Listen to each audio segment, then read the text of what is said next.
All right, still working on the Chevelle Turbo LS build, and in this video, I picked up a brand new T56 Magnum transmission. So let's unbox it, let's take a look at it, and talk about why I decided to buy new versus rebuild the one that I currently have.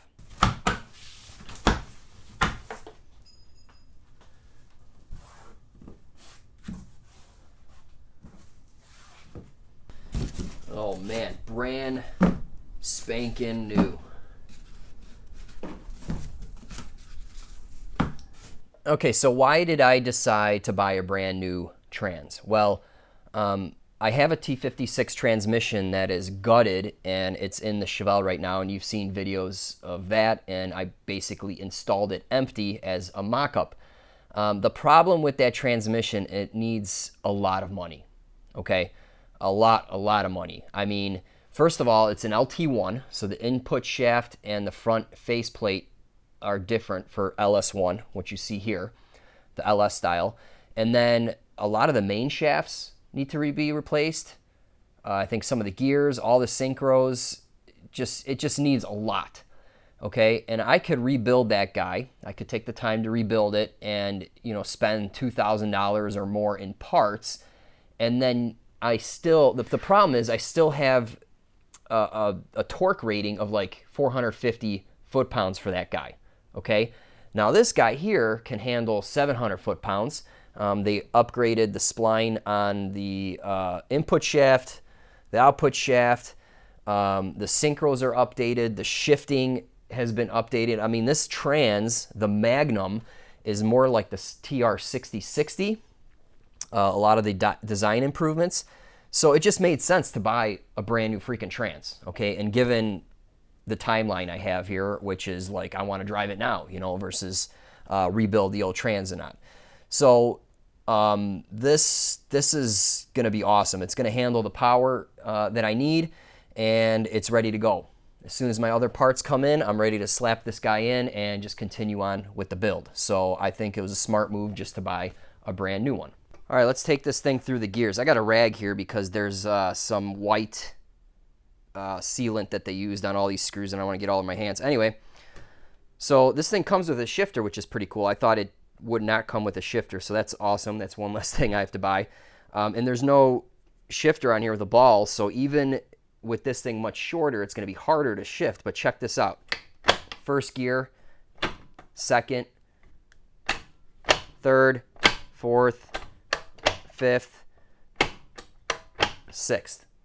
Now I can't hit reverse because there's a reverse lockout solenoid that needs 12 volts to retract the pin, and that way you can get it into reverse.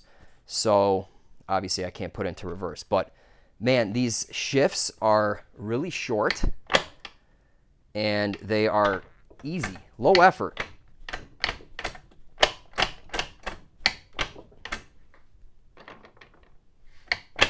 There it goes. So this is going to be awesome, man.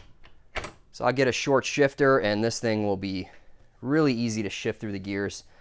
Yeah, I'm pretty excited about that. Okay, what's cool about this Magnum trans is it actually has 3 shifter locations. This shifter can exit right here, so I guess you would just maybe flip this guy 180. I'm not really sure. Or you can actually put it right here. So I have 3 locations here, here, or here. I think this is going to work out the best, to be honest with you. So we'll see once we get it all in there. I'm not really concerned about it at this point. But anyway, that's pretty cool. Also down here, they have a feature where you can run a mechanical speedometer, okay? And then on the other side, there's a speed sensor, an electronic. So there's 2 ways you can monitor speed from this guy, which makes it nice for older vehicles. I don't know which way I'm going to go. Honestly, I might just do a GPS speedometer. And then one day it would be cool to run a speed sensor off the front wheel so I can do some kind of cool traction control in the software, in the ECU eventually, one day. So, or I can do boost by speed.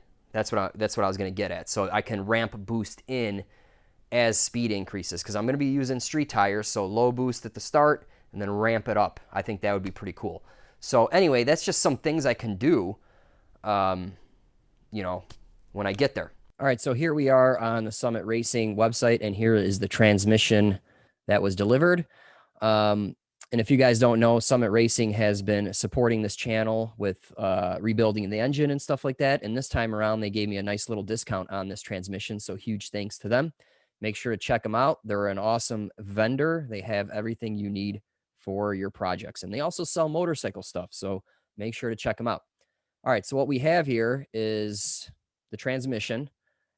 And it's an American powertrain T56 Magnum. 1 1/8 input shaft, input spline 26, output 31. So that's all upgraded over like a standard T56.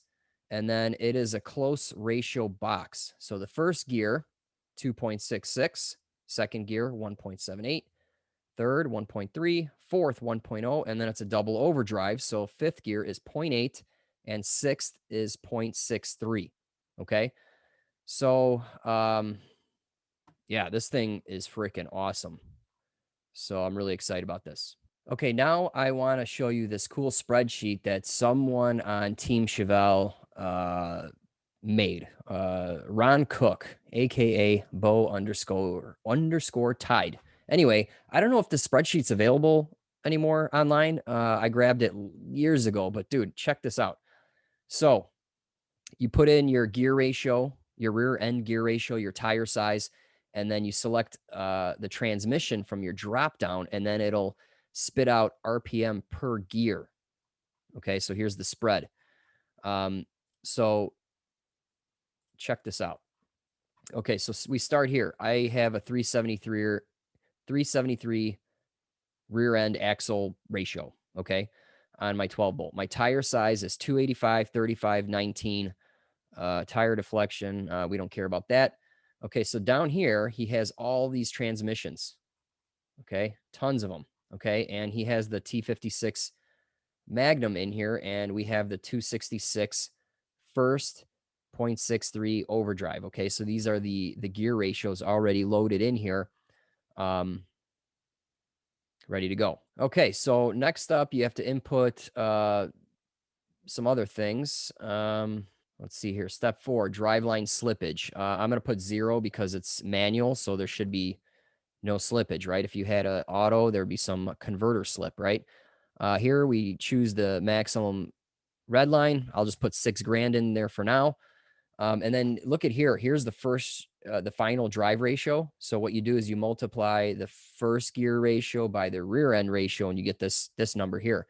So the higher the number, or the closer to 10 it is, I think it's pretty good from a street drag racing standpoint or whatever. So, I mean, you don't want a necessarily low number here, because then it'll be a dog out of the holes, right? So we got 9.9, which is close to 10. So in first gear, I can shift at 48 miles an hour and I'll be at, close to $6,000. Okay. And second gear, 70 miles an hour. Third gear, 97 mile an hour, then 128 and so forth. Okay. So anyway, but here's what's cool. Look at the, if I'm going 55 miles an hour in 6th gear, I will be at 1600 RPM, very low cruising RPM. Okay. Let's say I'll be doing 70 or 80 in the freeway. So at 70, I'm going to be at 2000. At 80, I'll be at 2300. So this transmission is going to do everything I want. It's going to launch hard, okay, because I'm close to a 10 final drive ratio in first gear, and then throw it in 6th, and you can cruise at a very low RPM. So it should be fuel efficient. So this thing is going to check all the boxes of what I want in this project. Okay. So again, here's the spreadsheet, transmission and gearing calculation sheet. There's numerous ones on the web, but this one's pretty cool. Ron Cook from Team Chevelle. So nice job on this spreadsheet. Very cool. Okay, so that's it for this video. I'll leave a link to the transmission from Summit Racing in the video description below. And what I did is I ordered a clutch kit, a master pedal kit. It's auto right now, so I'm going with a clutch and brake pedal, obviously. So I have all that stuff on order. It's coming in, and we'll start assembling this in the next video.